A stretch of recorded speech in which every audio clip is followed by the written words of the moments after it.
قرآن لا ریب کتاب ہے، قرآن حکمت بھری کتاب ہے۔ قرآن سے جس نے رشتہ جوڑا وہ دنیا میں بھی کامیاب ہوا، آخرت میں بھی کامیاب ہوگا۔ جس نے قرآن سے منہ موڑا وہ دنیا میں بھی رسوا ہوگا اور آخرت میں بھی رسوا ہوگا۔ اللہ رب العزت کا صاف اعلان ہے، وَمَنْ أَعْرَضَ عَنْ ذِكْرِي فَإِنَّ لَهُ مَعِيشَةً ضَنْكًا وَنَحْشُرُهُ يَوْمَ الْقِيَامَةِ أَعْمَى۔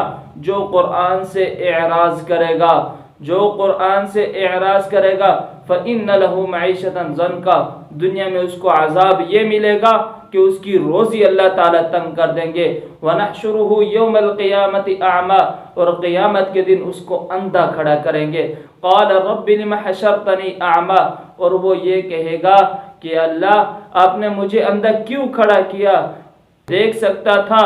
قَالَ كَذَلِكَ أَتَتْكَ آيَاتُنَا فَنَسِيتَهَا، اللہ تعالیٰ فرمائیں گے اسی طرح ہماری آیتیں بھی آپ کے پاس آئی تھی، آپ نے اس کو بھلا دیا، آپ نے اس کو بھلا دیا۔ وَكَذَلِكَ الْيَوْمَ تُنْسَى، اسی طرح آج کے دن ہم بھی آپ کو بھلا دیں گے۔ آپ صلی اللہ علیہ وسلم اللہ کے دربار میں کھڑے ہو کر یوں کہیں گے، وَقَالَ الرَّسُولُ يَا رَبِّ إِنَّ قَوْمِ اتَّخَذُوا هَذَا الْقُرْآنَ مَهْجُورًا، کہ اللہ یہ میری قوم ہے جس نے قرآن سے منہ موڑا، جس نے قرآن کو چھوڑ دیا تھا۔ اور آپ علیہ السلام نے فرمایا، القرآن حجت لک او علیک، قرآن تیرے لیے حجت ہوگا یا تجھ پر حجت ہوگا۔ کیا مطلب؟